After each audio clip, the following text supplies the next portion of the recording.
اعوذ باللہ من الشیطان الرجیم، بسم اللہ الرحمن الرحیم۔ سورہ یونس آیت نمبر 62۔ ہم نے کل یہ آیات پڑھ لی تھی۔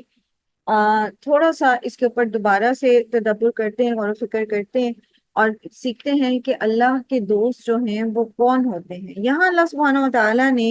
اولیاء اللہ کے لیے ایک خوشخبری دی ہے۔ اللہ تعالیٰ فرماتے ہیں کہ الا ان اولیاء اللہ لا خوف علیہم ولا هم یحزنون، یعنی اولیاء اللہ وہ ہیں جن کے دل جو ہیں ایمان اور یقین اس میں ہوتا ہے، جن کا ظاہر جو ہے وہ تقوی اور پرہیزگاری میں والا ہوتا ہے۔ اور جتنا زیادہ انسان کا تقوی ہوتا ہے اتنا ہی زیادہ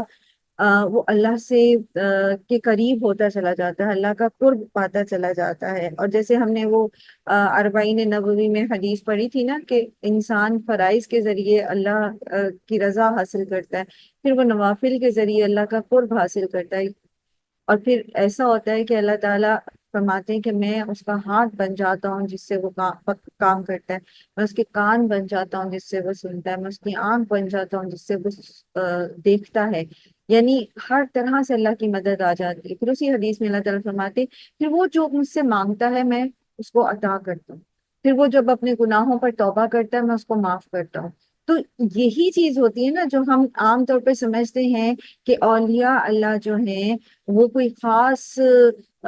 جو کسی خاص ڈریسنگ میں ہوتے ہیں، یا ان کی کوئی خاص بود و باش ہوتی ہے، کوئی خاص طریقہ ہوتا ہے، اور ہم ان کے پاس جاتے ہیں اور ہم انہیں کہتے ہیں کہ آپ ہمارے لیے دعا کریں، آپ ولی اللہ ہیں۔ تو ولی اللہ بننے کے لیے انسان کو کوئی خاص جبے کی، کسی خاص پگڑی کی، کسی خاص شکل بنانے کی اپنی ایک ظاہری ہیئت کی ضرورت نہیں ہوتی۔ اس کا جو اندر کا تقویٰ ہوتا ہے وہ اس کی ظاہری جو شکل بود و باش ہوتی ہے، جو اس کی ظاہری ایک شخصیت ہوتی ہے، اس میں بھی چھلکتا ہے۔ نبی صلی اللہ علیہ وآلہ وسلم نے فرمایا اللہ کے بعض بندے ایسے بھی ہیں جن پر انبیاء اور شہداء بھی رشک کریں گے۔ لوگوں نے پوچھا کہ حضور صلی اللہ علیہ وسلم وہ کون ہیں، ہمیں بتائیے تاکہ ہم بھی ان سے محبت اور الفت رکھیں۔ آپ صلی اللہ علیہ وآلہ وسلم نے فرمایا یہ وہ لوگ ہیں جو صرف اللہ کی وجہ سے آپس میں محبت رکھتے ہیں، یعنی کسی مالی فائدے کی وجہ سے نہیں، کسی رشتہ داری اور نسب کی بنا پر نہیں، صرف اللہ کے دین کی وجہ سے ان کے چہرے نورانی ہوں گے اور یہ نور کے ممبروں پر ہوں گے۔ سب کو ڈر اور خوف ہوگا لیکن یہ بالکل بے خوف اور محض نہ ڈر ہوں گے۔ جب لوگ غمزدہ ہوں گے یہ بے غم ہوں گے۔ اور پھر آپ صلی اللہ علیہ وآلہ وسلم نے یہی آیت جو ہے وہ تلاوت کی ہے، ابو داؤد کی روایت ہے کتاب البیوع میں۔ سو اولیاء اللہ بننے کے لیے ہمیں کوئی چلے کاٹنے کی ضرورت نہیں پڑتی۔ اولیاء اللہ بننے کے لیے ہمیں کسی خاص کسی پیری مریدی کی ضرورت نہیں پڑتی۔ اولیاء اللہ بننے کے لیے، ولی اللہ بننے کے لیے اپنے اندر اللہ کا تقوی پیدا کرنا پڑتا ہے۔ ایک اور روایت میں آتا ہے نبی صلی اللہ علیہ وآلہ وسلم سے کسی نے پوچھا کہ اولیاء اللہ جو ہیں وہ کس طرح کے ہوتے ہیں، تو آپ نے فرمایا کہ جن کو دیکھ کر تمہیں اللہ یاد آ جائے، ایسے لوگ جن کے اندر تقوی ہوتا ہے، جب آپ ان کو دیکھتے ہیں۔ اور یہ حضرت عبداللہ بن مسعود اور حضرت ابن عباس کا قول ہے، نبی صلی اللہ علیہ وسلم کا قول نہیں ہے، سوری۔ تو اور بھی بہت سارے جو سلف صالحین ہیں وہ اولیاء اللہ کی پہچان یہی بتاتے ہیں کہ جب ان کے چہرے کو دیکھتے ہیں تو اللہ کی یاد آتی ہے۔ اور ایسا چہرے کون سے ہوتے ہیں؟ ایسے چہرے وہی ہوتے ہیں جن کے اندر اللہ کا تقویٰ ہوتا ہے۔ انہیں اس کے لیے کوئی خاص اپنی کوئی گدی نہیں بنانی پڑتی، یا کوئی خاص اپنے ارد گرد ایسے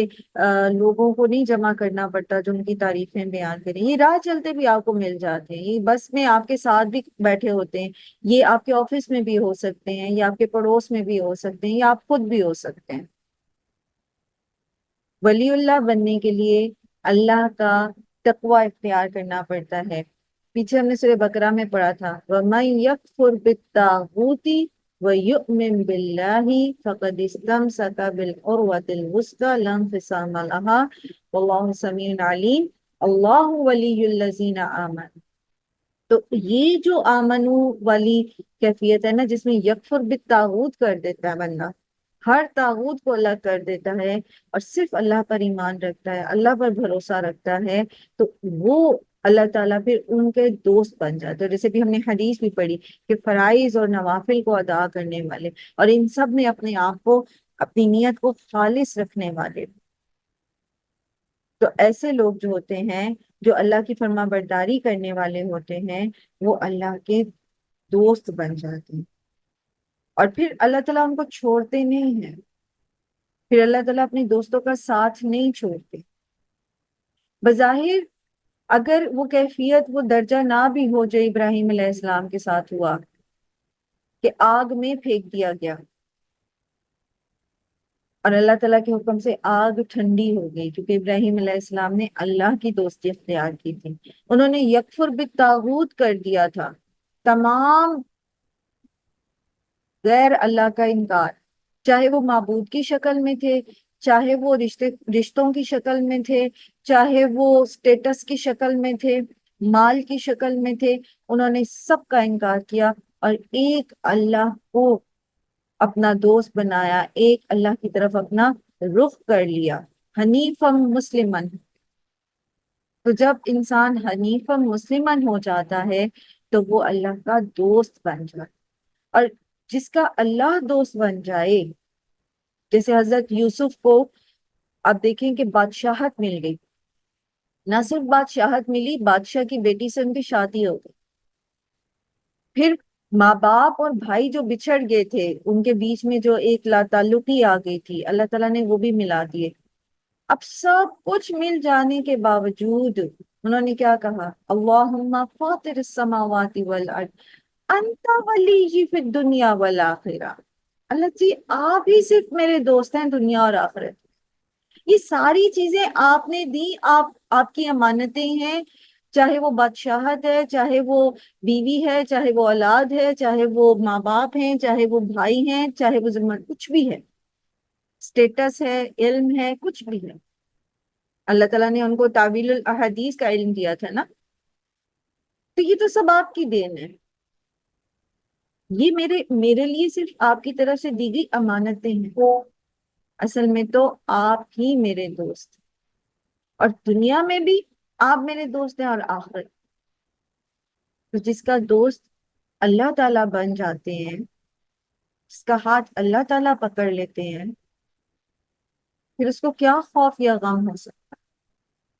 قرآن کریم میں اس کیفیت کو بڑی خوبصورتی سے سورہ حامیم سجدہ میں اللہ تعالیٰ نے بیان کیا ہے۔ اللہ تعالیٰ فرماتے ہیں کہ ان الذین قالوا ربنا اللہ ثم استقاموا، وہ لوگ جو یہ کہتے ہیں کہ اللہ ہمارا رب ہے، ثم استقاموا، پھر وہ اس کے اوپر جم جاتے ہیں، پھر وہ ہر آنے والی غم یا ہر ملنے والی کامیابی یا خوشی پر بھول نہیں جاتے اس بات کو کہ اللہ میرا رب ہے، میں تو یکفر بالطاغوت کر چکی، وہ ہر جذباتی کیفیت، چاہے وہ انسان کی جذبات جو ہیں وہ اوپر کو جا رہے ہوں یا نیچے کو جا رہے ہوں، یعنی وہ کسی بھی جذباتی کیفیت میں ہو، غصے میں ہو، غم میں ہو، دکھ میں ہو، خوشی میں ہو، کسی سے کوئی نفرت،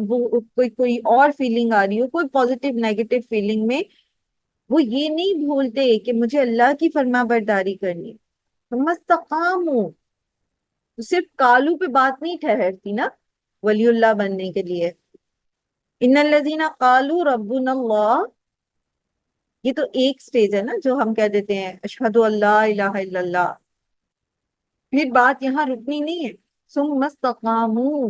پھر وہ اس کے اوپر جمے رہے، انہیں کسی بیرونی یا اندرونی فورس نے اس ٹریک پہ سے ہٹایا نہیں۔ تتنزل علیہم الملائکۃ، ان کے اوپر فرشتے اترتے ہیں، دنیا میں بھی آتے ہیں فرشتے، ان کی مدد کرتے ہیں، جیسے ایک روایت میں ہے نا، وہ مسجد میں جو بہت ریگولر جاتے ہیں لوگ، اللہ ہم سب کے مردوں کو توفیق دیں، ریگولر مسجد میں جانے والے جب کسی وجہ سے نہیں جا پاتے تو فرشتے جو مسجد میں باقاعدہ حاضر ہوتے ہیں، اور اللہ تعالیٰ نے ڈیوٹیز لگا رکھی ہیں، آپ امیجن کریں ذرا، ہم دیکھ تو نہیں سکتے لیکن آپ امیجن کریں کہ ایک فرشتوں کا گروہ ہے جس کی ڈیوٹی آپ کے محلے کی مسجد میں ہے، وہ 5 وقت وہاں پر آتے ہیں اور سارے نمازیوں کو دیکھتے ہیں، گویا اٹینڈنس لگاتے ہیں۔ تصور کریں، اب ایک شخص جو روز جاتا ہے نا 5 وقت مسجد میں، اور اس کی عادت ہے اور وہ جاتا ہے، یہ نہیں کہ ایک دن گیا 2 دن نہیں گیا، اس کی تو اٹینڈنس ویسے ہی آ رہی ہے، okay present present absent absent present absent present absent, okay آج بھی نہیں آیا ٹھیک ہے، نہیں وہ تو اکثر نہیں آتا، پرواہ نہیں۔ لیکن جو ریگولر آتا ہے تو اس کے لیے فرشتے پھر پریشان ہو جاتے ہیں، وہ نمازیوں سے پوچھتے ہیں، سن گن لیتے ہیں، نمازی آپس میں باتیں کریں، وہ یار وہ فلاں بیمار ہے تو نہیں آیا، تو یہ اس کی عیادت کرنے چلے جاتے ہیں اس کے گھر۔ اب آپ امیجن کریں آپ کے گھر سے آپ کے ہسبینڈ، آپ کے بیٹا یا آپ کے والد صاحب، آپ کے بھائی جاتے ہیں اور وہ بیمار ہو گئے کسی وجہ سے، وہ نہیں، آپ کے گھر میں فرشتوں کی وہ ٹیم آ رہی ہے اس کی عیادت کرنے۔ ہم نے کبھی ان چیزوں کو فیل ہی نہیں کیا، فیل کریں نا تو وہ جو سکینت ہوتی ہے نا وہ آپ کو باقاعدہ محسوس ہوگی اگر واقعی ہمارے گھروں کے ایسے ماحول ہوں گے۔ اور پھر اگر وہ کسی کام میں مشکل میں پھنس گیا ہے، مسجد میں نمازی آپس میں باتیں ہوئی، فلاں صاحب نہیں آئے، بڑے وہ آج خیریت تو کیوں نہیں آئے، وہ جی وہ فلاں جگہ کوئی ان کی پھنس گئی ہے، وہ ڈیل پھنس گئی ہے، وہ بےچارے پریشان ہیں، وہ وہاں گئے ہوئے ہیں فلاں جگہ۔ اب یہ فرشتے وہاں پہنچ جاتے ہیں اور اللہ کے حکم سے اس مشکل کام میں اس بندے کے لیے آسانی کرتے ہیں۔ تو دنیا میں بھی فرشتے اترتے ہیں، اور پھر مزے کی بات یہ ہے کہ جب قیامت کے دن جو فضل الاکبر کا وقت ہے، جس وقت تمام انسان اول و آخر سوائے اولیاء اللہ کے پتنگوں کی طرح بے چین اڑ رہے ہوں گے، کوئی ایک بدحواسی میں ادھر گر رہا ہے کوئی ادھر گر رہا ہے، قرآن کریم میں اللہ تعالیٰ فرماتے ہیں تمہیں یوں لگتا ہے جیسے یہ نشے میں، حالانکہ وہ نشے میں نہیں ہوں گے، وہ خوف اتنا ہوگا کہ پیر بھی جما کے نہیں رکھ سکیں گے، بھاگ رہے ہوں گے ادھر سے ادھر، کدھر جائیں کیا ہو گیا یہ۔ تو اس وقت تتنزل علیہم الملائکۃ، اور آگے کیا کہیں گے، اللہ تخافوا، نہ تم کسی قسم کا خوف رکھو، ولا تحزنوا، اور نہ تم غمزدہ ہو، وابشروا، اور خوش ہو جاؤ، بالجنۃ التی کنتم توعدون، اس جنت کی خوشخبری سے جو تمہیں دی گئی، جس کا تم سے وعدہ کیا گیا۔ تو اس وقت جب قبر سے یہ نیک بندہ اٹھایا جائے گا نا تو یہ فرشتے خوبصورت ساتھیوں کی شکل میں اس کو تسلی دے رہے ہوں گے، اور وہ اس کے دل میں کسی قسم کا خوف اور غم نہیں ہوگا۔ اور اسی کو ایک اور جگہ اللہ تعالیٰ نے قرآن کریم میں سورہ انبیاء آیت نمبر 103 میں اس کو بڑا اس کی منظر کشی کی ہے کہ اللہ کے جو دوست ہوں گے ان کی کیفیت کیسی ہوگی اس وقت۔ اللہ تعالیٰ فرماتے ہیں لا يحزنهم الفزع الاکبر وَتَتَلَقَّاهُمُ الْمَلَائِكَةُ هَذَا يَوْمُكُمُ الَّذِي كُنْتُمْ تُوعَدُونَ، ان کے اوپر اس فضا اکبر کا جس وقت ہر ایک کے اوپر ایک ہیبت طاری ہوگی، ایک پریشانی اور غم کی کیفیت ہوگی، اس وقت فرشتے ان کے پاس آئیں گے اور کہیں گے کہ کوئی پریشان نہ ہو، کسی قسم کے غم زدہ نہ ہو، یہ تمہاری کامیابی کا دن۔ وہ جیسے ریزلٹ ڈے ہوتا تھا نا بچپن میں، آپ کو یاد ہوگا، اور آپ کے دل بری طرح دھڑک رہے ہوتے تھے کہ اب کیا ریزلٹ آئے گا کیا ریزلٹ آئے گا، تو جو پوزیشن ہولڈرز ہوتے ہیں نا ان کو ٹیچرز پہلے ہی الگ کر کے نا سائڈ پہ بٹھا دیتی ہیں، انہیں نہ بھی اناؤنس کرے نا کہ تمہاری پوزیشن ہے، تو وہ صرف جو الگ کر کے بٹھا دیتی ہیں نا اسی سے آپ کے دل ٹھہر جاتے تھے، تسکین ہو جاتی تھی کہ او ہم پوزیشن ہولڈرز میں سے ہیں۔ تو پھر اسی طرح ایک اور جگہ قرآن کریم میں آتا ہے کہ یوم تر المؤمنین والمؤمنات یسعى نورهم بین ایدیہم وبایمانہم البشری لکم اليوم الجنۃ تجری من تحتها الانہار خالدین فیہا ذلک هو الفوز العظیم۔ اس دن تم مومن مردوں اور مومن عورتوں کو دیکھو گے کہ ان کے ساتھ ساتھ ان کا نور جو ہے ان کے دائیں اور بائیں ان کا نور ان کے ساتھ ساتھ چل رہا ہوگا، اور انہیں کہا جائے گا کہ بشرا لکم اليوم، آج کے دن تمہارے لیے خوشخبری ہے ان باغات کی جن کے نیچے نہریں بہتی ہوں گی، اور یہی اصل فوز العظیم ہے۔ تو دنیا میں بھی فرشتے ان کے دوست رہتے ہیں، ان کے ساتھی رہتے ہیں، اور وہی فرشتے قیامت کے دن بھی اس حشر کے میدان میں بھی ان کے ساتھی رہیں گے۔ اور پھر یہ قرآن جو ولی اللہ بناتا ہے آپ کو، جو آپ کو اللہ کی پہچان کراتا ہے، یہ خوبصورت ساتھی کی شکل میں قبر میں آپ کے ساتھ ہوتا ہے، اور حشر کے میدان میں آپ کے ساتھ ہوتا ہے۔ اس کی صورتیں آپ کے اوپر بادلوں کا سایہ کریں گی، اور یہ اللہ تعالیٰ سے آپ کے حق میں سفارش کرے گا۔ اولیاء اللہ بننے کے لیے کسی پہاڑ کی چوٹی پر بیٹھ کے کوئی دن رات کوئی وظیفے کرنے کی ضرورت نہیں ہے، کسی درخت کے ساتھ ایک ٹانگ پہ کھڑا نہیں ہونا، کسی چشمے میں ایک پاؤں پہ کھڑا نہیں ہونا، کچھ نہیں ایسا مشکل کام اللہ نے آپ کو بتایا اپنا دوست بننے کے لیے۔ اللہ تعالیٰ آپ کو اپنا دوست بنانے کے لیے صرف اتنا کہا کہ یکفر بالطاغوت ویؤمن باللہ۔ اور یک طاغوت کیا ہوتا ہے؟ ہر وہ چیز، ہر وہ ادارہ، ہر وہ قانون، ہر وہ شخص، ہر وہ ہستی جو اللہ کی بندگی میں سے نکل کر خود معبود بننا چاہے، جو یہ کہے کہ اللہ کی فرما برداری چھوڑ کے میرے پیچھے لگ جاؤ، یہ طاغوت۔ پھر وہ آپ کا قانون بھی ہو سکتا ہے، آپ کی حکومتیں بھی ہو سکتی ہیں، آپ کی اپنی گھر کے ماحول بھی ہو سکتا ہے، آپ کی روایات بھی ہو سکتی ہیں، آپ کی اپنی خواہش نفس بھی ہو سکتی ہے، اور پھر وہ تمام معبودان باطل جو لوگوں نے غیر اللہ کو معبود بنا رکھا، یہ سب کے سب ایک طاغوت کے فولڈر میں آ جاتے ہیں، اور ایک طرف اللہ سبحانہ تعالیٰ کی ذات رہ جاتی ہے۔ تو صرف یہ کرنا ہے کہ اللہ پر ایمان لانا ہے، اس کے فرما بردار بننا ہے،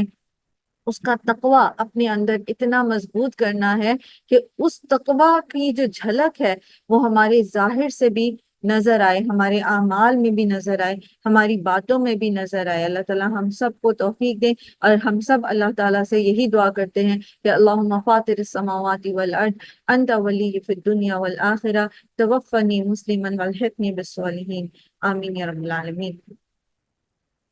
اس کے بعد ہم نے اولیاء اللہ کی جو آگے آیات میں پڑھا تھا وہ تھا کہ الذین آمنوا وکانوا یتقون، ٹھیک ہے، یہ میں نے کل بھی ایکسپلین کر دیا تھا، ابھی بھی سارا یہ ایکسپلین ہو گیا کہ بیسیکلی تقوی کیا ہے، یعنی اللہ سبحانہ و تعالیٰ کی فرما برداری کرنا، اس کی نافرمانی سے بچتے رہنا۔ جب انسان اللہ کی فرما برداری کرتا ہے، اس کی نافرمانی سے بچتا ہے، تو الٹیمیٹلی وہ اللہ کی کا جو عذاب ہے، جو اس کی پکڑ ہے، اس سے بھی بچ جاتا ہے۔ لہم البشریٰ فی الحیات الدنیا وفی الآخرۃ، دنیا میں بھی ان کے لیے بشارتیں ہیں اور آخرت میں بھی۔ جیسے ایک اور جگہ قرآن کریم میں اللہ تعالیٰ فرماتے ہیں کہ جو کوئی بھی، خواہ وہ مرد ہے یا عورت ہے، اگر وہ ایمان لاتا ہے اور نیک اعمال کرتا ہے تو اس کے لیے اس دنیا میں بھی حیات طیبہ ہے، اور آخرت میں بھی اس کے لیے بڑی کامیابی ہے۔ تو دنیا میں بھی اس کو حیات طیبہ ملے گی، دنیا میں بھی اللہ تعالیٰ اس کے ساتھ ہیں۔ بہت ساری ایسی آگ کے الاؤ ہوتے ہیں جو ہمیں نظر نہیں آتے،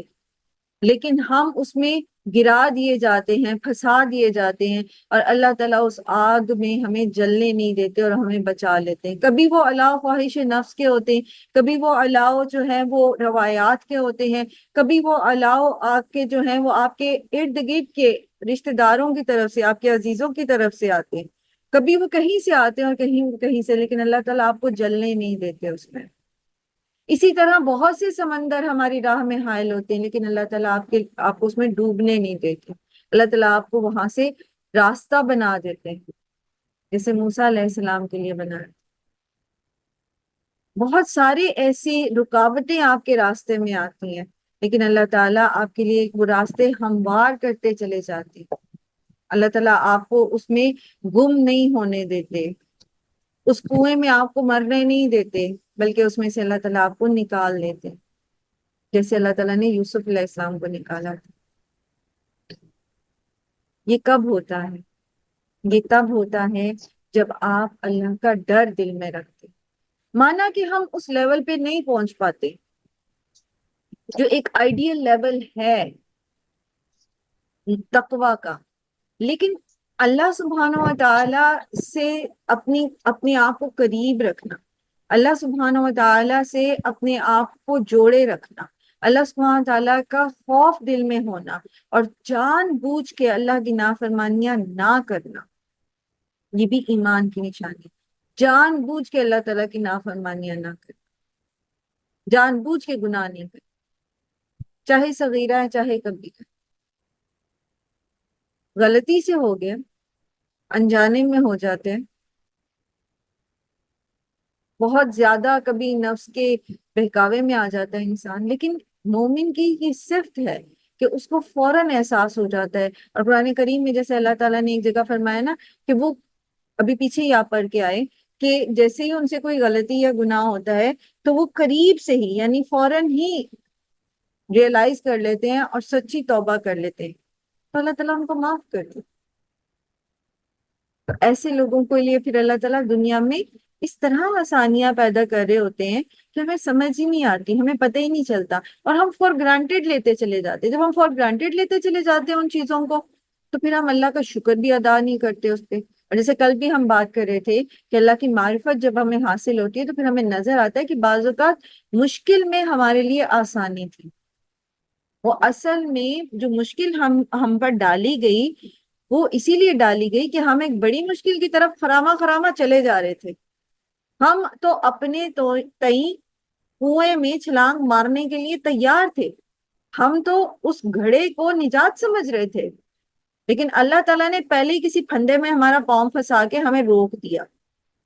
آگے نہ جاؤ، آگے بڑا گھڑا ہے جس میں تم گرنے جا رہے ہو، آگے بڑا نقصان ہے تمہارے لیے۔ تو وہ چھوٹی مصیبت، چھوٹا نقصان، اور سورہ کہف میں جیسے آپ نے پڑھا کہ وہ چھوٹا نقصان بعض اوقات ہماری کتاب میں بہت بڑا ہوتا ہے۔ اللہ تعالیٰ ایسے ہر مصیبت سے بچا کے رکھیں ہم سب کو، اور ایسی آزمائشوں سے، اور اللہ تعالیٰ اپنے بندے کی استطاعت سے زیادہ اس پہ بوجھ نہیں ڈالتا۔ سورہ کہف میں جہاں موسیٰ علیہ السلام کا خضر کے ساتھ سفر بیان ہوا ہے، وہاں آپ نے پڑھا کہ ایک چھوٹے بچے کو خضر نے قتل کر دیا تھا، تو موسیٰ علیہ السلام نے اس پہ اعتراض کیا، اور بعد میں جب عقدہ کھلا کہ یہ اصل میں بات کیا تھی تو پتہ چلا کہ یہ جو بچہ تھا چھوٹا، اس کے ماں باپ بڑے نیک تھے، اور اس بچے نے بڑے ہو کر کفر کی راہ اختیار کرنی تھی، اور مومن ماں باپ کے لیے اس سے بڑی اذیت کیا ہو سکتی ہے کہ ان کا بچہ کافر ہو جائے۔ اور پھر یہ کہ اس نے ماں باپ کا نافرمان ہونا تھا، اس نے بدتمیزی کرنی تھی، ماں باپ کو دکھ تکلیف دینی تھی، تو وہ چھوٹے کو ہی اللہ تعالیٰ نے واپس بلا لیا، اور ماں باپ کو ایک بڑی تکلیف سے، ایک بڑی اذیت سے بچا لیا۔ اب وہ بچہ بھی گناہ گار نہیں ہوا، کافر کفر نہیں کیا، اس نے اللہ کو اپنے علم کے ساتھ پتا تھا کہ اس نے کافر ہو جانا ہے، لیکن اب اس نے کفر نہیں کیا تو اللہ نے اس کو بھی بچا لیا۔ جب اس نے عمل نہیں کیا تو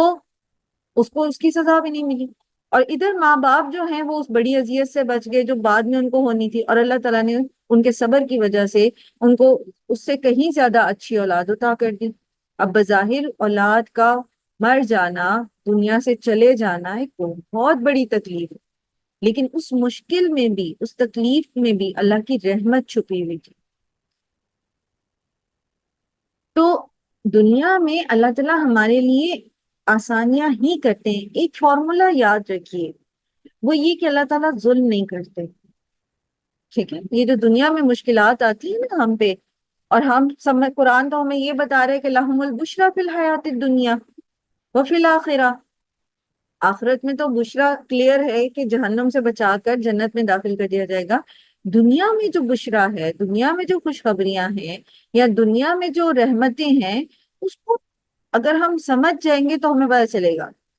تو رحمت ہمیشہ ملنے کی شکل میں نہیں ہوتی، بعض اوقات رحمت چھن جانے میں بھی چھپی بھی ہوتی۔ اور اسی طرح یہ بشرا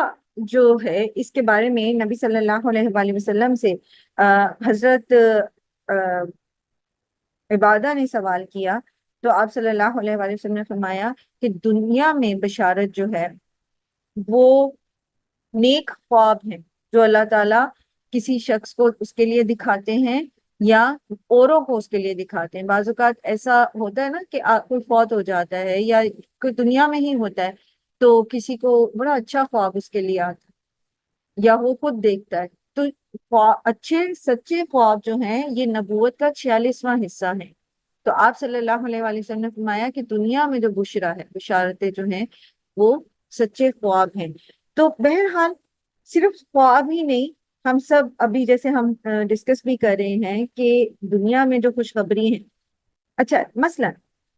آپ آپ میں سے بہت سارے لوگ ایسے ہوں گے یا آپ نے دیکھے ہوں جو اللہ سے بہت دور تھے، واجبی سا ایمان تھا دل میں، بس نماز روزہ کر لیا، باقی جو وہ جیسے ہمارے ہاں ایک عام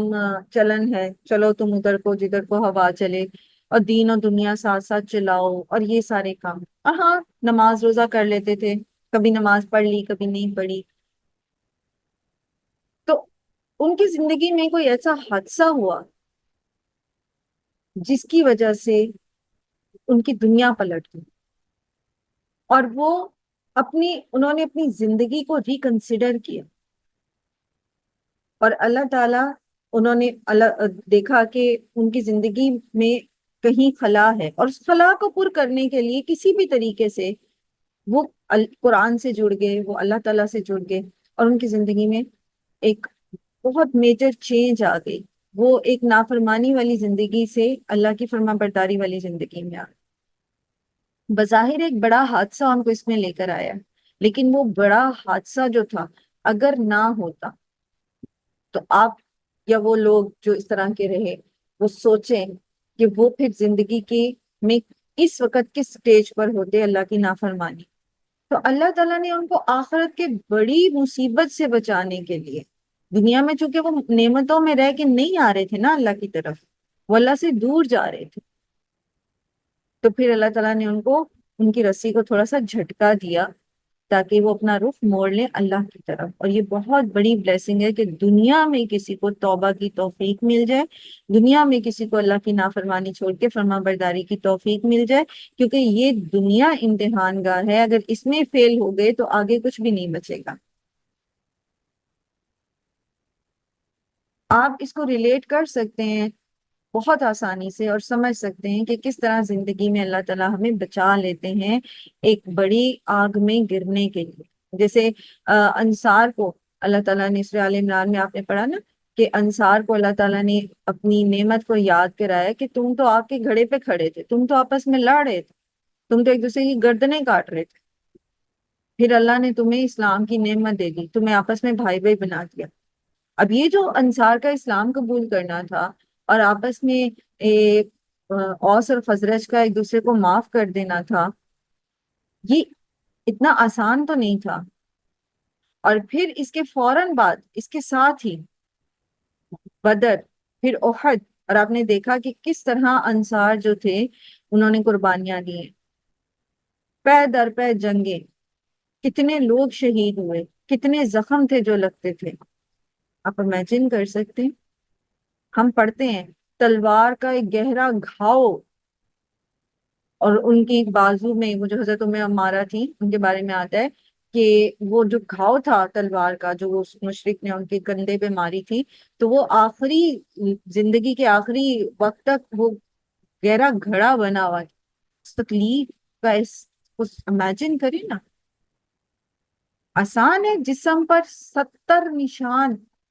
70 تلوار اور نیزوں کے گھاؤ،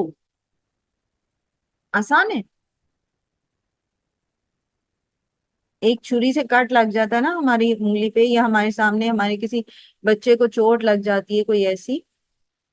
کوئی سرجری کرانی پڑ جاتی ہے، کوئی ہسپتالوں کے چکر لگانے پڑ جاتے ہیں، امیجن کریں نا ذرا، تب تو کوئی انستیزیا بھی نہیں ہوتا تھا۔ لیکن اللہ تعالیٰ کیا کہہ رہے ہیں ان کو کہ تمہارے لیے خوشخبری ہے، تمہارے لیے آسانی کر دی اللہ نے، تم تو آگ کے گڑھے میں گرنے والے تھے کفر اور شرک کی وجہ سے،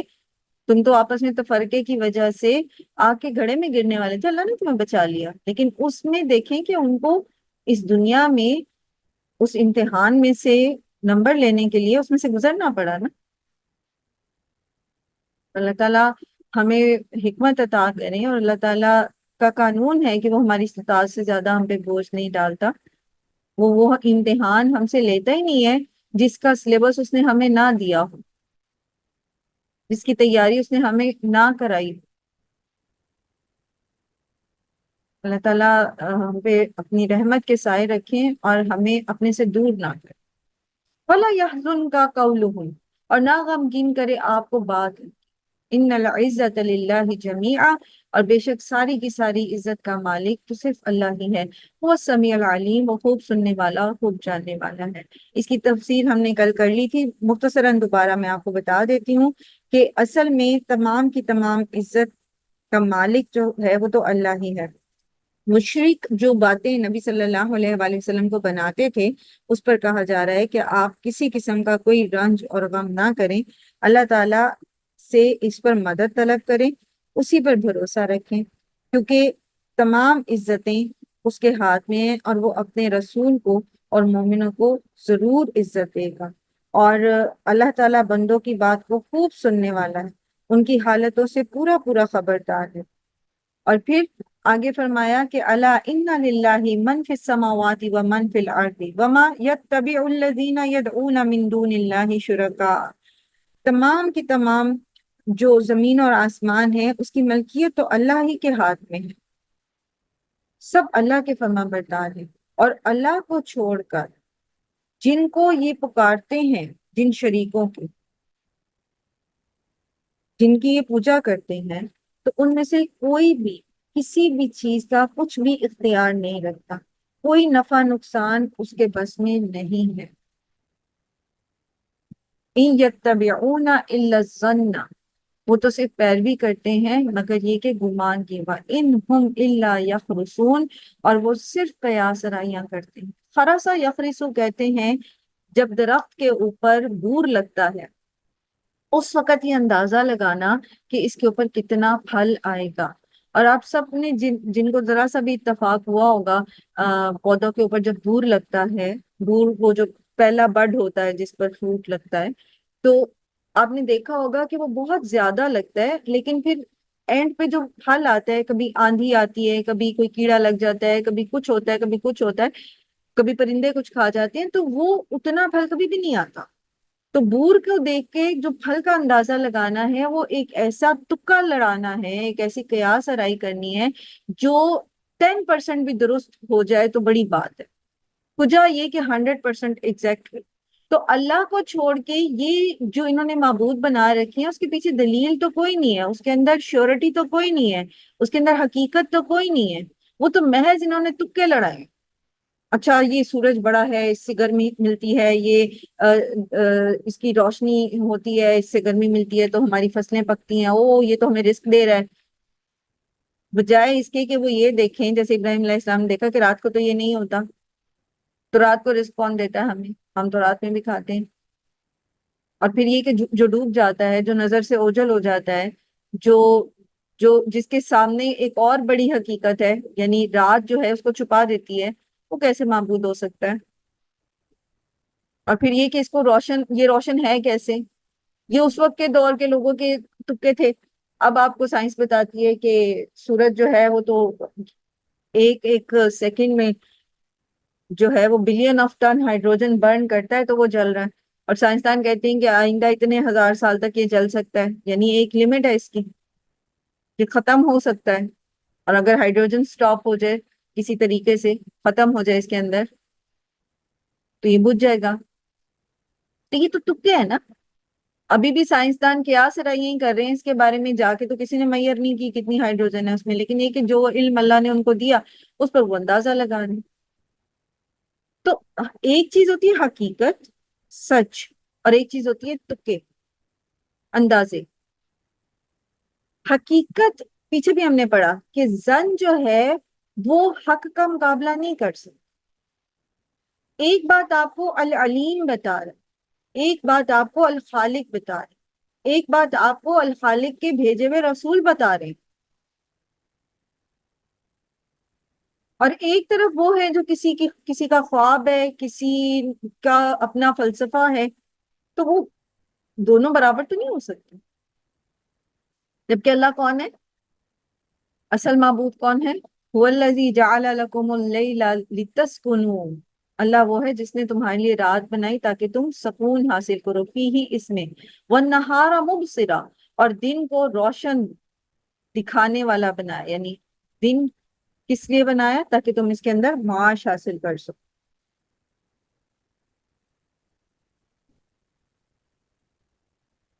ان فی ذلک لآیۃ لقوم یسمعون، بے شک اس میں البتہ نشانیاں ہیں ان لوگوں کے لیے جو سنتے ہیں۔ اور اللہ سبحانہ و تعالیٰ کو چھوڑ کر دوسرے معبود بنانا، ان کی حیثیت کیا ہے، یہ اللہ تعالیٰ آگے مثال دے رہے ہیں نا۔ اور ایک اور جگہ سورہ قصص میں بھی اللہ تعالیٰ فرماتے ہیں کہ اگر اللہ تعالیٰ اس رات کو ہمیشہ کے لیے تمہارے اوپر طاری کر دے تو کون ہے جو تمہارے لیے دن کا اجالا لے کر آئے گا؟ اور اگر اللہ تعالیٰ اس دن کو تمہارے لیے پورا ہمیشہ کے لیے کر دے تو کون تمہیں رات لا کے دے کہ تم اس میں سکون کر سکو؟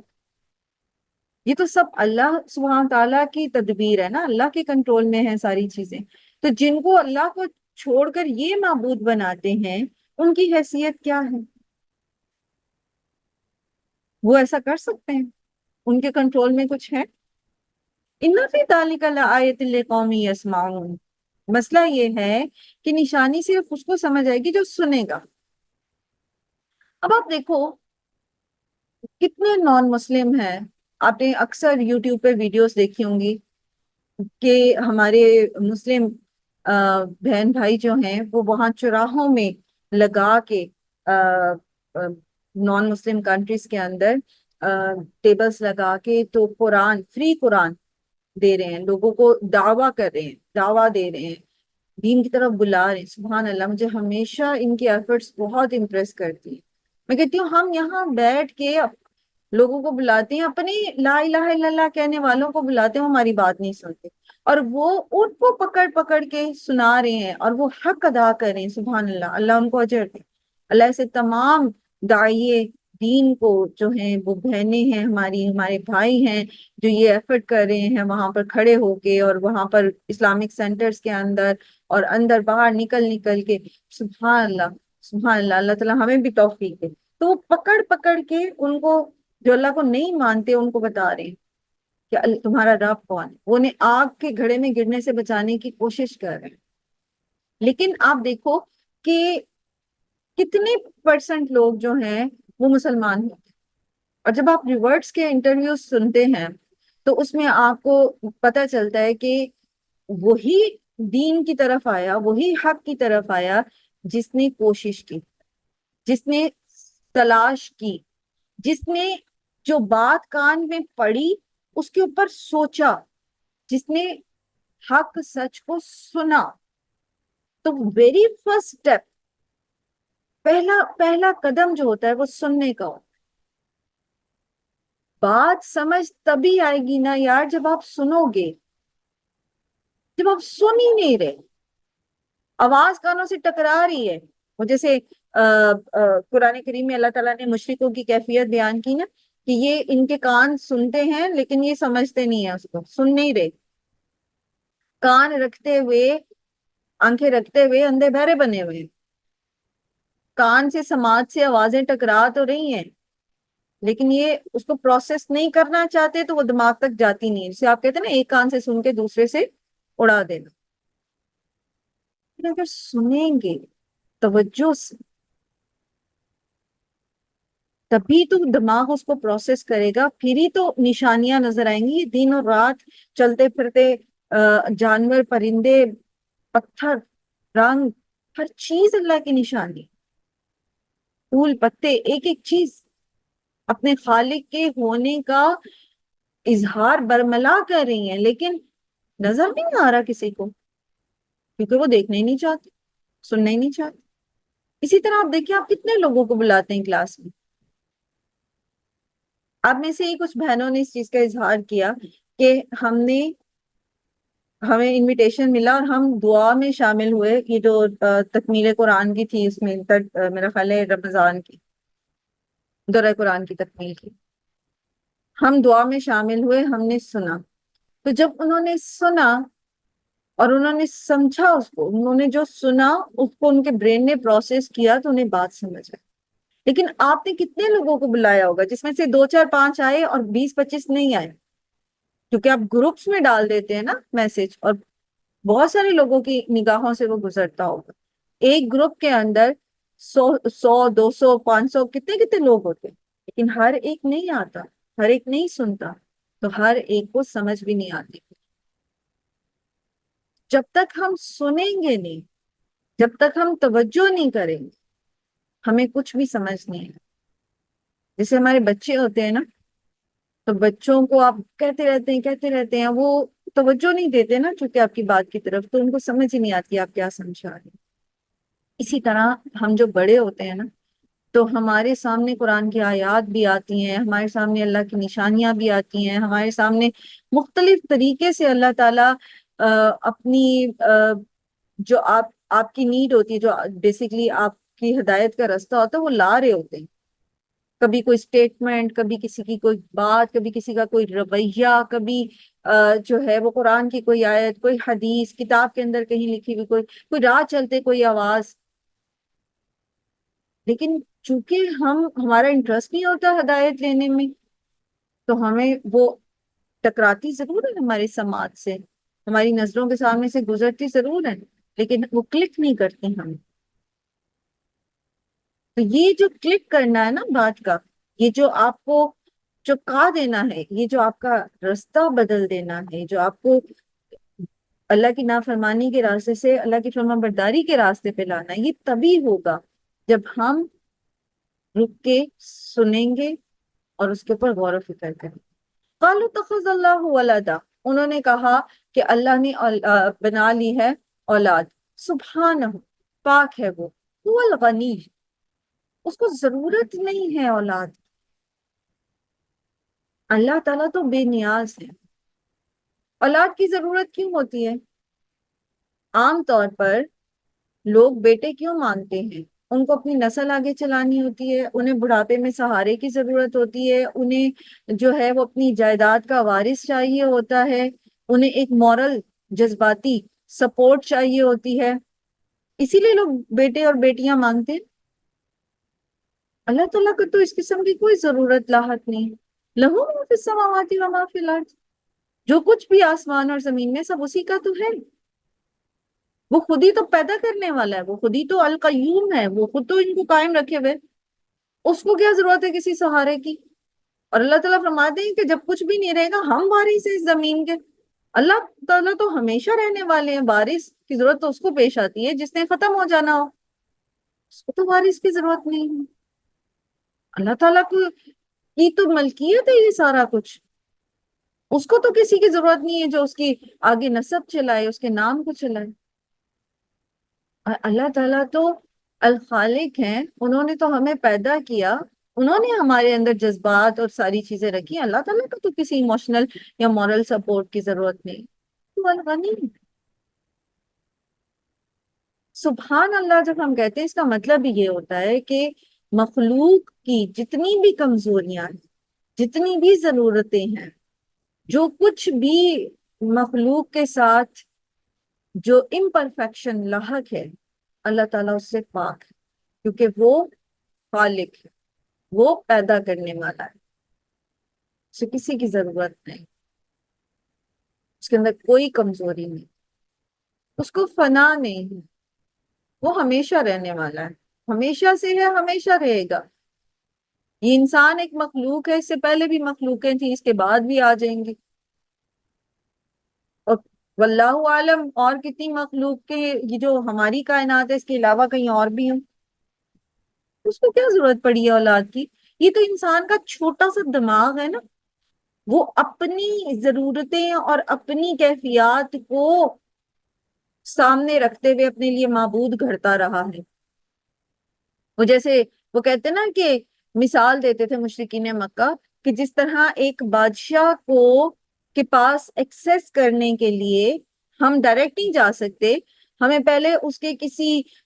منظور نظر وزیر، کسی دربان کی ضرورت پڑتی ہے جو ہماری سفارش کرتا ہے بادشاہ کے پاس، تو پھر ہم بادشاہ کے دربار میں حاضر ہوتے. اسی طرح اللہ تو بادشاہ ہے، اللہ تو بہت عظیم ہے، تو ہم تو نہ چیز اور وہ حقیر سی مخلوق ہے، ہم اللہ کو ایکسیس نہیں کر سکتے، تو ہمیں ایک میڈیٹر کی ضرورت ہے. وہ شفاعہ ہمارے یہ وہ اللہ کے نیک بندے ہیں یا اللہ کی فرشتے ہیں یا اللہ کے نبی ہیں، وہ میڈیٹر ہیں ہمارے کو ہماری سفارشیں پہنچاتے ہیں. یہ مشرکین مکہ کے قول ہے، ہم نے قرآن میں پڑھیں. اب آپ اس کو ریلیٹ کر لیں، آج کل ہمارے ہاں بھی یہ کانسیپٹ پائے جاتے ہیں. تو یہ انسان کی اپنی چونکہ چھوٹا سا دماغ ہے نا، تو وہ الہ کے لیے بھی، معبود کے لیے بھی اسی طرح اس کو سمجھنے کی کوشش کر رہا ہے، فلسفہ بنانے کی، جیسے وہ خود ضرورت محسوس کرتا ہے۔ تو سبحان اللہ پاک ہے ان سے۔ ایک اور جگہ قرآن کریم میں آتا ہے کہ اللہ کے لیے مثالیں بیان نہ کرو۔ یہ جہاں یہ مشرکین مکہ کی مثال تھی نا کہ جی میڈیٹر چاہیے ہمیں، وہ بادشاہ، وہ جیسے ہمارے یہاں مثال دیتے ہیں اونچائی پہ چڑھنے کے لیے ایک سیڑھی کی ضرورت ہوتی ہے، وہ سیڑھی جو ہے وہ یہ وسیلہ یا واسطہ ہے جو ہم دیتے ہیں۔ تو اللہ کے لیے مثالیں بیان نہ کرو، اللہ پاک ہے ان تمام چیزوں سے۔ لیسا کمثلہ شیء، آپ اس کو ریلیٹ نہیں کر سکتے، وہ ہر ضرورت سے پاک ہے، وہ تو خود السمیع العلیم ہے، اسے کسی میڈیٹر کی کیا ضرورت ہے؟ وہ تو علیم بذات الصدور ہے، اور وہ خود کہتا ہے اجیب دعوت الداعی اذا دعان، وہ تو خود کہتا ہے میں تو ان کی رگے جاں سے بھی تمہارے زیادہ قریب ہوں، تو خود کہتا ہے کہ مانگو مجھ سے دعا، میں تمہاری دعا قبول کروں گا۔ تو اللہ تعالیٰ پاک ہے ان سب چیزوں سے۔ اور قرآن کریم میں آتا ہے ایک اور جگہ قالوا اتخذ اللہ ولدا سبحانہ بل لہ ما فی السماوات والارض کل لہ قانتون، سورہ بقرہ میں۔ اللہ تعالیٰ کو کیا ضرورت پڑی ہے بیٹے کی، کسی سہارے کی؟ وہ تو پاک ہے، اور جو کچھ زمین اور آسمان میں ہے وہ سب کچھ اسی کے ہاتھوں ہے، اور وہ سب اسی کے لیے تو فرما برداری کرنے والے ہیں، وہ اسی کا تو حکم مانتے ہیں۔ اور اگر اللہ نے اولاد بنانی ہوتی تو تمہیں ضرورت پڑی تھی کہ تم ڈیفائن کرتے کہ یہ فرشتے اللہ کی بیٹیاں ہیں، یا عیسیٰ اللہ کے بیٹے ہیں، یا فلاں اللہ کا چہیتا ہے، یا فلاں؟ تو پھر اللہ تعالیٰ خود ہی بنا لیتے اپنے لیے، اپنے پاس سے ہی کوئی، وہ خود تمہیں بتا دیتے کہ یہ اس کو تم یہ سٹیٹس دو اس مخلوق کو، لیکن اللہ نے تو نہیں بتایا ہم۔ اور یہ اتنا بڑا گناہ ہے اللہ کے لیے اولاد کا گھر لینا۔ سورہ مریم میں آتا ہے تکاد السماوات یتفطرن منہ وتنشق الارض وتخر الجبال حدا ان دعوا للرحمن ولدا وما ينبغي للرحمن ان يتخذ ولدا۔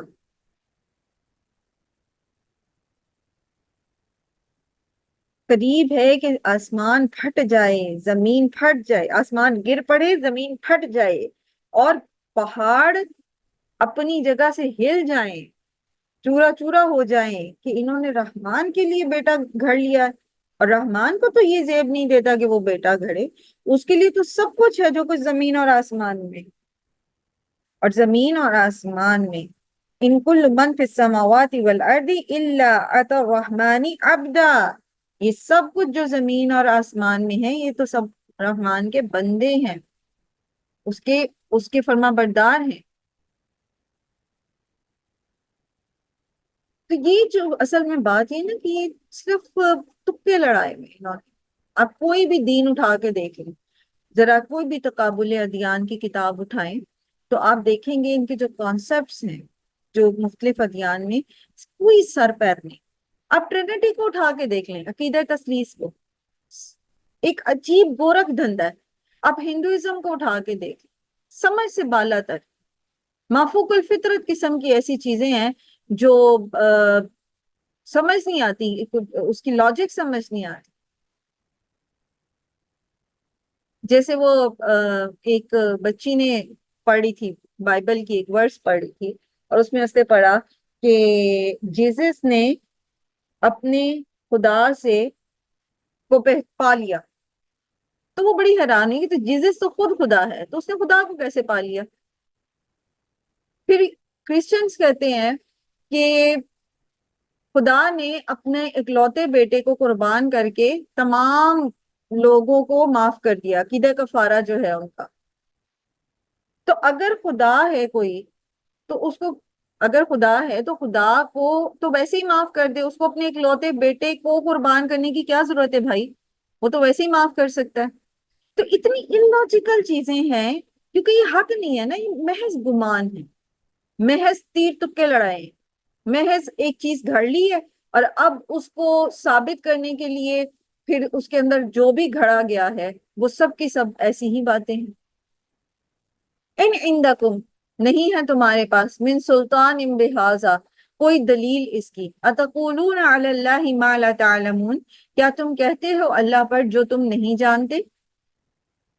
یعنی وہ باتیں اللہ سے منسوب کر رہے ہو جو تمہیں پتہ ہی نہیں، تمہارے پاس اس کے بارے میں کوئی شرعی دلیل ہی موجود نہیں ہے۔ قل ان الذین یفترون علی اللہ الکذب لا یفلحون کہہ دیجئے کہ بے شک وہ لوگ جو گھڑتے ہیں اللہ پر جھوٹ وہ نہیں فلاح پائیں گے، وہ فلاح نہیں پاتے۔ اچھا، اسی طرح کا ایک کانسیپٹ ہمارے ہاں صوفیزم میں پایا جاتا ہے جس کو جو ہے وہ فنا کا کانسیپٹ کہا جاتا ہے۔ ہمارے ہاں کچھ ایسا کانسیپٹ انہوں نے عقیدہ گھڑ لیا ہے، اس کو کہتے ہیں تصور شیخ کا عقیدہ، یعنی صوفیہ کے جو منازل ہیں، جو سلوک کی منازل ہیں، ان کو طے کرانے کے 3 درجے ہوتے ہیں۔ ایک ہوتا ہے فنا فی الشیخ، ایک ہے فنا فی الرسول، اور ایک ہے فنا فی اللہ۔ سب سے پہلے فنا فی الشیخ ہے۔ فنا فی الشیخ کا مطلب یہ ہوتا ہے کہ شیخ کا تصور کرایا جاتا ہے، جو جس کے ہاتھ پہ بیعت کی گئی ہے اس کا تصور کرایا جاتا ہے، اور اس سے مراد جو ہے وہ غیر مشروط اطاعت ہے، یعنی یہ چیز ذہن نشین کرائی جاتی ہے کہ وہ اپنے شیخ کا جو ہے تصور ہر وقت ہر حالت میں اس کو رکھنا ہے، اور وہ شیخ جو ہے وہ اس سے باخبر رہتا ہے، اور بوقت ضرورت وہ اس کی مدد کو بھی پہنچ جاتا ہے۔ اور آپ لوگوں نے، اگر میں نے دیکھا تو نہیں ہے لیکن میں نے اس کے بارے میں پڑھا ہے، سنا ہے کہ جو ایک ترکی کا ڈرامہ تھا نا ارطغرل، اس کے اندر جو وہ وہ جو ابھی ابن العربی ہے، اس کا اس کا تصور وہ فنا فی الشیخ والا سٹیپ ہے کہ وہ اس کی مدد کو پہنچ جاتا ہے، وہاں پہ وہ اس کو پکار لیتا ہے مدد کے لیے، مطلب وہ تصور کرتا ہے اور وہ وہاں پہنچ جاتا ہے۔ تو یہ تصور جو ہے، اب اس کے پیچھے کانسیپٹ کیا ہے، ایک بڑی ایک اس کا مجھے یاد ہے، میں کافی سال پہلے کی بات ہے، تو کسی میلاد میں گئی تھی، بہت مطلب لائک ٹین ایج میں تھی غالباً میں اپنی، تو اس وقت وہ ایک صاحب وہاں بیان کر رہے تھے، اور مجھے اس وقت بھی یہ بات اتنی عجیب لگی تھی۔ وہ کہتے ہیں کہ جنید بغدادی کا یہ قصہ ہے، اور وہ کہتے ہیں کہ ایک مرتبہ جنید بغدادی جو ہیں وہ دجلہ پر آئے، اور یا اللہ کا کہتے ہوئے سمندر، وہ جو دریا تھا اس پر زمین کی طرح چلتے ہوئے پار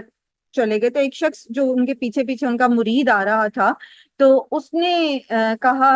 کہ کیا میں بھی ایسے آ سکتا ہوں؟ تو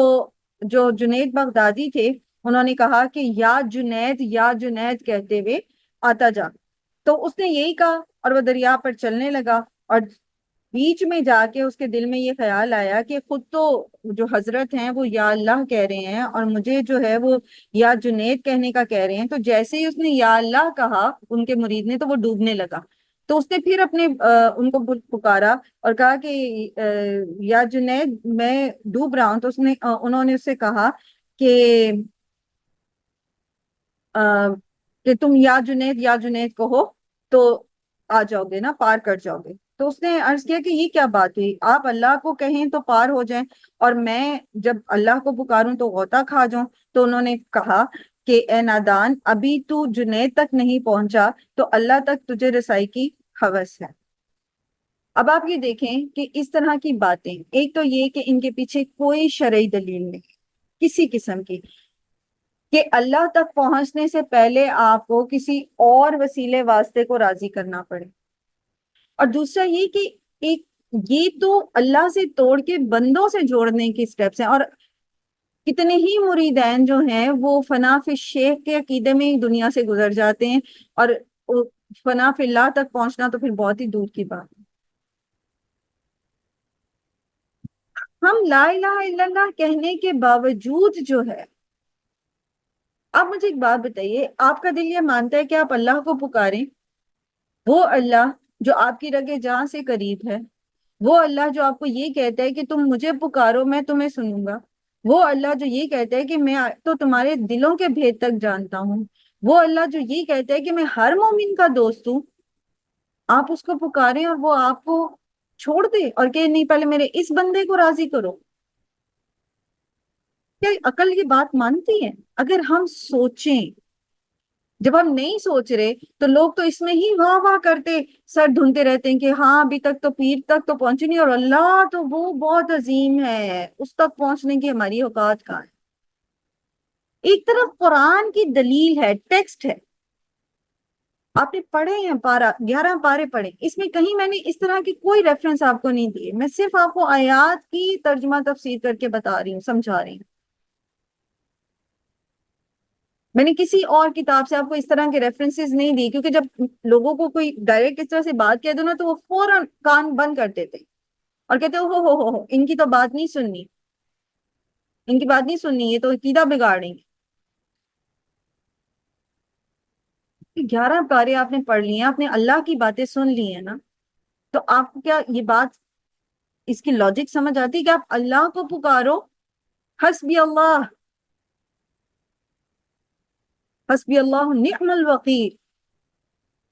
حضرت ابراہیم نے یہ کہا تھا، اللہ نے ان کو آگ میں سے نکال لیا تھا۔ ابھی ابراہیم کو نبوت نہیں ملی تھی، ابھی ابراہیم علیہ السلام کو اللہ تعالیٰ نے ہدایات آگے نہیں دینی شروع کی تھی، ابھی تو ابراہیم علیہ السلام نے لا الہ الا اللہ کہا تھا اپنے غور و فکر کے بعد، انہوں نے کہہ دیا کہ حسبی اللہ، اور اللہ نے انہیں آگ میں جلنے نہیں دیا۔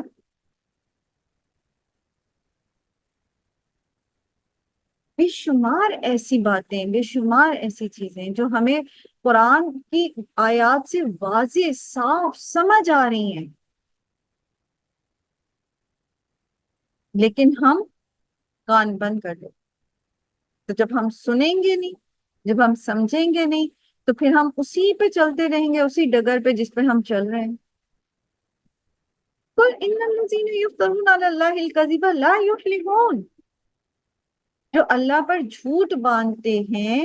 وہ کبھی کامیاب نہیں ہوتے۔ جو اللہ نے بتایا نہیں اپنے بارے میں، جو اللہ کے رسول صلی اللہ علیہ وآلہ وسلم نے اللہ کے بارے میں بتایا نہیں، وہ ہم خود سے اگر اخذ کرتے ہیں، کوئی تیر تکے لڑاتے ہیں، کچھ ادھر سے لیتے ہیں کچھ ادھر سے لیتے ہیں، کوئی کانسیپٹ بنا لیتے ہیں، تو اس میں فلاح نہیں ہے۔ اسی لیے تو اللہ کے رسول صلی اللہ علیہ وآلہ وسلم نے فرمایا نا کہ 73 فرقوں میں سے ایک فرقہ ناجیہ ہے، کیونکہ زیادہ تر لوگ، اکثریت جو ہے وہ گمان کے پیچھے چلتی ہے۔ اور وہ فرقہ ناجیہ کیوں ہے، کیٹیگری اس کی جو کرائٹیریا ہے وہ کیا ہے، کہ وہ کتاب اللہ اور اللہ کے رسول صلی اللہ علیہ وآلہ وسلم کی سنت کو مضبوطی سے پکڑے رکھے۔ تو جہاں آپ کتاب اللہ اور سنت رسول کی بات کرتے ہیں، وہاں لوگ پھر آپ کو کچھ ٹیگ کرنا شروع کر دیتے ہیں کہ یہ تو فلاں ہے اور یہ تو فلاں ہے اور یہ تو عقیدے بگاڑتے ہیں۔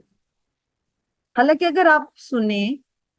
اگر آپ قرآن کو پڑھیں اور آپ اس میں تیر تکے نہ لڑائیں، جو صحیح حدیث ہے اس کے ساتھ، جو آثار صحابہ ہے اس کے ساتھ آپ قرآن کی تفسیر سمجھیں، بات تو واضح ہے، کانسیپٹس تو کلیئر ہیں۔ متاع فی الدنیا ثم الینا مرجعہم ثم نذیقہم العذاب الشدید بما کانوا یکفرون۔ متاع فی الدنیا، دنیا میں ایک مختصر سا وقت ہے جس میں فائدہ اٹھانا ہے، دنیا کی زندگی میں تھوڑا وقت تم نے رہنا ہے، اور دیکھو تھوڑا سا وقت آپ نے رہنا ہے یہاں پر، آپ کو ضرورت کیا ہے اپنے تیر تکے لڑانے کی؟ مجھے تو آج تک جتنا بھی میں نے پڑھا ہے، سیکھا ہے، سمجھنے کی کوشش کی ہے، اور ظاہر ہے میرا علم بہت بہت ناقص اور محدود سا ہے، مجھے تو یہی بات سمجھ آئی ہے کہ جب آپ نے پیپر پاس کرنا ہوتا ہے نا، امتحان پاس کرنا ہوتا ہے اور اچھے نمبر بھی لینے ہیں، تو آپ فوکسڈ رہتے ہیں اپنی پڑھائی پر، آپ ادھر ادھر نہیں پھرتے زیادہ، آپ کو پتہ ہوتا ہے کہ یہ ٹاپک آنا ہے پیپر میں، آپ اس ٹاپک سے باہر نہیں جاتے، بلکہ آپ اوتھینٹک سورس جو بورڈ نے آپ کو ریکمینڈ کیا ہوتا ہے، جو بکس ریکمینڈ کی ہوتی ہیں، آپ اسی میں رہتے ہیں تاکہ آپ کو زیادہ نمبر مل سکے۔ یہ تو آپ کا عام تجربہ ہے نا، آپ اپنے بچوں کو بھی یہی نصیحت کرتے ہیں نا مت اتنا گوگل کرو، مت اتنی ادھر ادھر پھرو، بورڈ والوں نے اس کے باہر تمہیں نمبر نہیں دینے. ایسا ہی ہے نا، چھوٹی سی بات سمجھنے کے لیے دماغ میں آتی ہے نا یہ بات کہ پیپر کی تیاری کرنی ہے تو سلیبس کو فالو کرنا پڑے گا. سلیبس سے باہر جائیں گے تو نمبر نہیں ملیں گے. تو جب بڑے امتحان کی بات آتی ہے، دنیا کی زندگی کی بات آتی ہے، تو پھر ہم کہتے ہیں اچھا وہ بھی صحیح کہتا ہے، اس کو بھی سن لینا چاہیے، تھوڑا سا آپ یونانی فلسفہ بھی لے آئے. یہ جو نعوذ باللہ ہمارے ہاں قصے کہانیاں فلمیں ڈرامے بنتے ہیں، یہ جو محبت کے قصے بنائے گئے ہیں، اور ایک شیطان کا ایک، اللہ ہم پہ رحم کرے، بڑے بڑوں کے دماغ خراب کیے ہوئے ہیں، یہ کہاں سے آئے ہیں؟ یہ کون کہاں سے آئی کہ جی محبت میں ہر چیز جائز ہے، جنگ میں اور محبت نہیں؟ فلسفے کہاں سے آئے؟ یہ حسن کی دیوی اور محبت کے دیوتے کہاں سے آئے؟ یہ سارے یونان سے آئے. یونانی فلسفہ، کیوپڈ جو تھا وہ محبت کا دیوتا ہے، اسی طرح وہ حسن کی دیوی کا بھی کوئی نام ہے. یہ سب یونانی فلسفہ، اور انہی سے پھر لیا اٹھایا. عیسائی چونکہ یونانی اس سے بہت متاثر ہوئے تھے، تو سینٹ ویلنٹائن تھا، جو اب ہم ویلنٹائن ڈے بھی منانا شروع کر دیا ہم نے. تو یار چھوٹی سی زندگی ہے، تھوڑا سا ٹائم ہے، اس کو پاس کرنا ہے ہم نے. پھر سما الینا مرجعہم، پھر ہمارے ہی طرف ان کو لوٹنا ہے، وہاں پہنچنا ہے، حساب دینا ہے. اللہ کے بندو کیوں ادھر ادھر اپنے دماغ کھپا رہے ہو اتنے؟ Be focused. تھوڑی سی زندگی میں ٹائم ہی کہاں ہے کہ آپ یونانی فلسفے پڑھو یا فلاں چیز پڑھو یا فلاں چیز پڑھو. Be focus on Quran and سننا، اور اپنی زندگی گزارو، اور خیر و عافیت سے واپس جاؤ اللہ کے پاس جہاں جانا ہے، جو اصل مقام ہے تمہارا. اور کوشش یہ ہو ہماری، اور دعا یہ ہو ہماری، اور ساری کی ساری صحیح ہماری اس بات پہ ہو کہ اللہ ہم سے راضی ہو جائے. ورنہ کیا ہے ایٹ دا اینڈ نتیجہ کیا ہے؟ ثم نذیقہم العذاب الشدید بما كانوا یکفرون. جو ہمارے انکار کرتے رہے، جو کفر کرتے رہے، جو خود قصے کہانیاں گھڑ گھڑ کے اللہ سے منسوب کرتے رہے، اللہ پر جھوٹ گھڑتے رہے، ثم نذیقہم العذاب الشدید بما كانوا یکفرون. پھر آگے اللہ تعالیٰ مختلف انبیاء کے قصے بیان کریں. نبی صلی اللہ علیہ وآلہ وسلم کی تقویت قلب کے لیے، ان کو تسلی دینے کے لیے یہاں پر نوح علیہ السلام کا قصہ جو ہے وہ بیان، اور پچھلے انبیاء اور پچھلی قوموں کے قصص جو ہیں وہ ان کو بیان کرنے میں دو مصلحتیں سمجھ آتی ہیں. واللہ عالم، اللہ تعالیٰ زیادہ بہتر جانتے، لیکن علماء یہ بیان کرتے ہیں کہ اس کے اندر دو مصلحتیں. ایک تو یہ کہ خود نبی صلی اللہ علیہ وآلہ وسلم اور اس دور کے مومنین کو تثبیت قلب دینا. یعنی یہ آپ پہلے نہیں ہو جن کے ساتھ یہ سب کچھ ہو رہا ہے. ہمیشہ انبیاء کو اور ان کے جو بالکل ابتدائی فالوور ہوتے ہیں، ان کو ان مصائب سے، ان تکالیف سے گزرنا ہی پڑتا ہے. اور دوسری پھر ہر قرآن پڑھنے والے کے لیے، اور ہر قرآن پڑھنے والے کے لیے کیا ہے؟ عبرت. جیسے مشرکین مکہ کے لیے عبرت تھی نا اس میں، ان کو بتایا گیا کہ تمہارے لیے اس میں عبرت ہے کہ تم سے پہلی قومیں جو تم سے زیادہ طاقتور تھیں، دیکھو انہوں نے کیا معاملہ کیا اور ان کے ساتھ کیا معاملہ ہوا. اسی طرح پھر ان کے بعد تمام وہ لوگ جو قرآن سنتے ہیں، جو قرآن پڑھتے ہیں، چاہے وہ مسلمان ہیں چاہے وہ نان مسلم ہیں، ان کے لیے اس میں عبرت ہے. پچھلے قوموں کے قصے صرف قصص الانبیاء کر کے نہیں پڑھنے، یا کسی قوم کا قصہ نہیں پڑھنا. ہم چونکہ لسنر ہیں نا قرآن کے، ہم چونکہ لرنر ہیں نا اس کے، تو ہم نے اس میں سے اپنے لیے عبرت نکالنی ہے، یعنی اپنے لیے سبق سیکھنا ہے. اب وہ سبق جو ہے وہ ہمارے لیے بعض اوقات تثبیت قلب کے لیے بھی آئے گا، بعض اوقات اپنے آپ ہماری غلطیاں بھی دکھائے گا، بعض اوقات جو ہے غلطی کی اصلاح کی طرف ہماری رہنمائی بھی کرے گا. مطلب یہ اب ہم اس کے اندر سے سیکھیں گے کہ ہمیں کیوں اللہ تعالیٰ یہ قصہ سنا رہے ہیں. نبی صلی اللہ علیہ وآلہ وسلم کو اور اس وقت کے مومنین کو اللہ تعالیٰ نے تثبیت قلب کے لیے سنائے،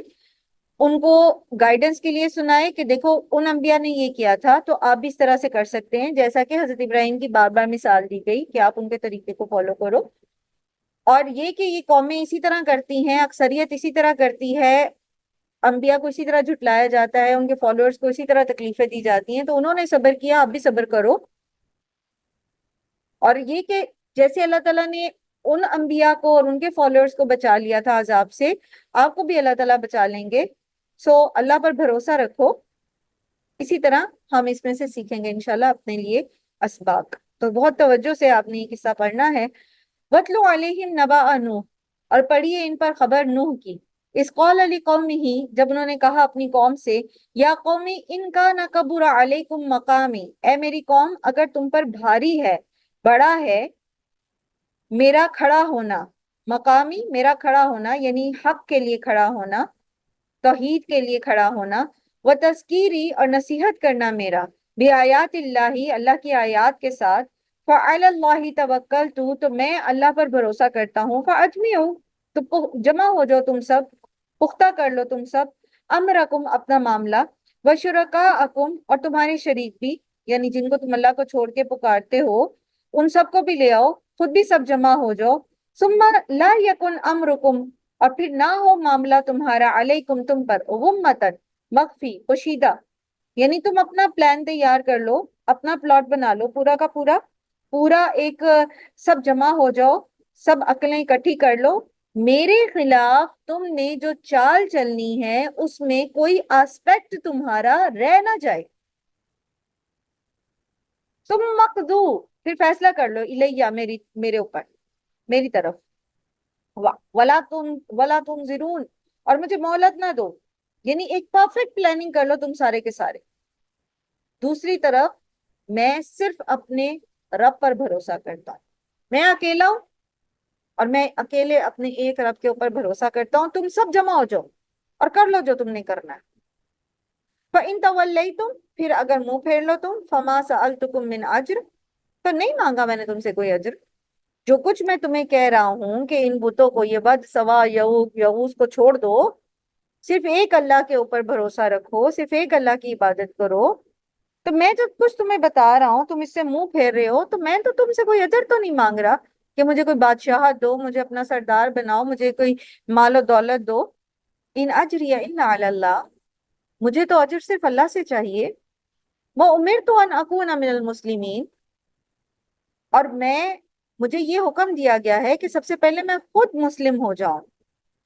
میں جو تمہیں بتا رہا ہوں میں خود سب سے پہلے یہ کرنے والا ہوں، جسے حضرت شعیب نے کہا تھا اپنی قوم کو، جب انہوں نے حضرت شعیب سے کہا کہ تم ہمیں ہمارے مال کے اندر جو ہمارا دل چاہتا ہے وہ کیوں نہیں کرنے دیتے ہو، تمہاری نماز تمہیں یہ حکم دیتی ہے کہ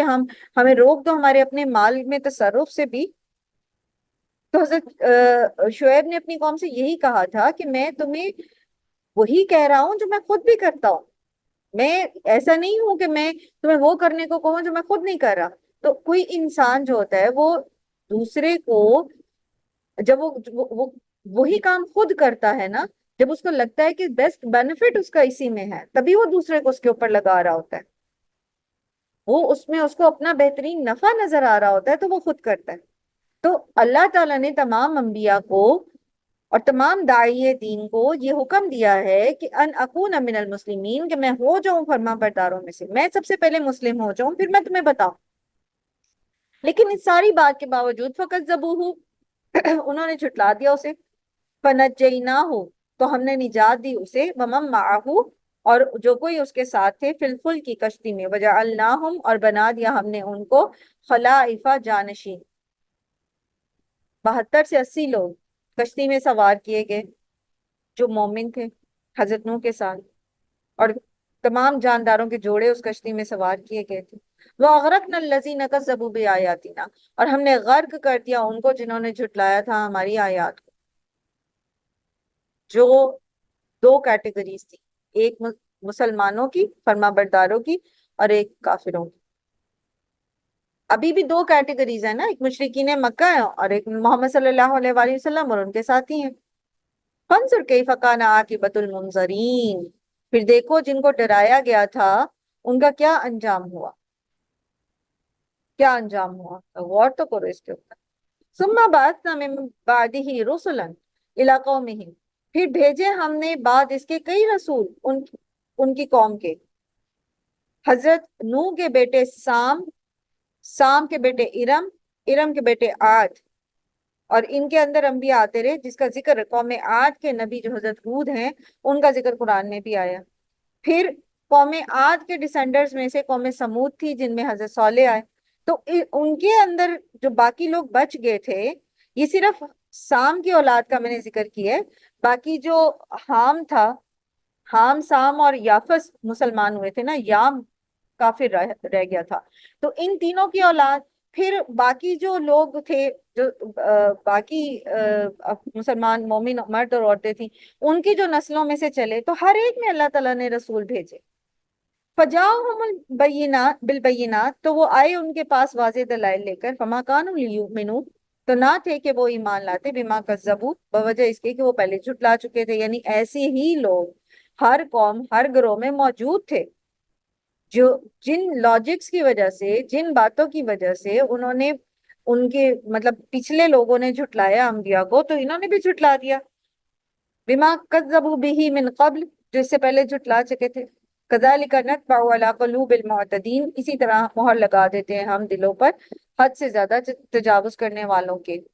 اور ایک چیز اور سمجھ آتی ہے یہاں پر کہ رسول آتے ہیں اور بعض اوقات ایک ہی قوم کے اندر ایک دو تین، جیسے سورہ یاسین میں ایک بستی کا ذکر آتا ہے جہاں اللہ تعالیٰ نے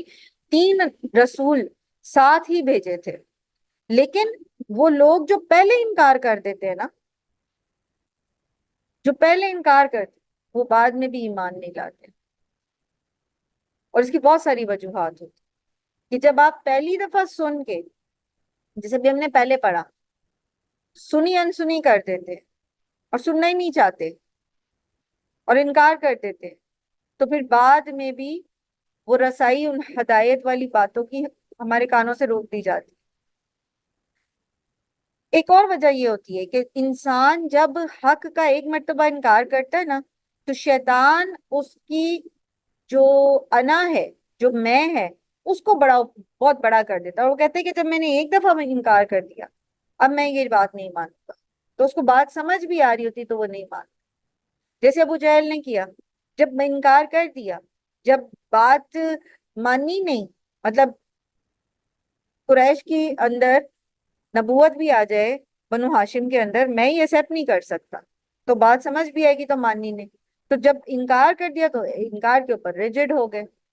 تو جو پہلے نہیں مانتے وہ بعد میں بھی نہیں مانتے. سے ایک بات ہمیں یہ سمجھ آتی ہے کہ ہدایت کے لیے اپنی کان اور آنکھیں اور دل ہمیشہ کھلے رکھنے چاہیے.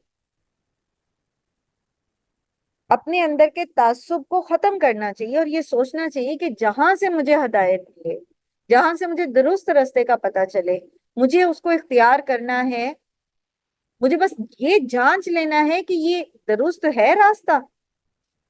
یہ راستہ درست ہے کہ نہیں ہے. اگر وہ راستہ درست ہے تو پھر مجھے لے لینا چاہیے، قطع نظر اس کے کہ کون بتا رہا ہے. وہ کہتے ہیں نا کہ یہ نہ دیکھو کہ کون بتا رہا ہے، یہ دیکھو کہ کیا بتایا جا رہا ہے. لیکن اگر ہم پہلے سے ہی انکار کر دیں، سنے بغیر ہی انکار کر دیں، جا کے سنے ہی نہیں، پتہ ہی نہیں، تو پھر ہدایت نہیں ملتی نا. اور جب ایک دفعہ انکار کر دیں، 2 دفعہ انکار کر دیں، 3 دفعہ کر دیں، تو پھر اللہ تعالیٰ دلوں پر مور لگا دیتے. کیونکہ لوگ جب سننا نہیں چاہتے، ماننا نہیں چاہتے اور اپنی ہٹ درمی پر، اللہ کی نافرمانی پر ڈٹے رہتے ہیں، تو پھر اللہ تعالیٰ زبردستی تو کسی کو ہدایت نہیں دیتے نا. اللہ تعالیٰ ہم سب پر رحم کرے اور اللہ تعالیٰ ہمیں ہمارے لیے شرح صدر کر دے. اور ہم اللہ سے دعا کرتے ہیں، اللہم ارنا الحق حقا وارزقنا اتباعہ وارنا الباطل باطلا وارزقنا اجتنابہ. حق کو حق دیکھنا اور پھر اس کو اختیار کر لینا، اور باطل کو باطل سمجھ آنے کے بعد اتنا حوصلہ رکھنا کہ اس کا انکار کر دینا، یہ اللہ کی توفیق کے بغیر ہو نہیں سکتا. تو اللہ تعالیٰ ہمیں وہ حکمتیں دیں، وہ توفیق دیں، وہ ہمت دیں، وہ علم نافع دیں کہ ہم جو چیز پہچان لیں پھر اس کی اگر وہ حق ہے تو اتباع کرنے کا حوصلہ رکھیں، اور اگر وہ باطل ہے تو اس کو چھوڑنے کی ہمت رکھیں. وآخر دعوانا الحمدللہ رب العالمین. سبحانک اللہم و بحمدک نشہد ان لا الہ الا انت نستغفرک و نتوب الیک. السلام علیکم ورحمۃ اللہ وبرکاتہ. وعلیکم السلام ورحمۃ اللہ وبرکاتہ.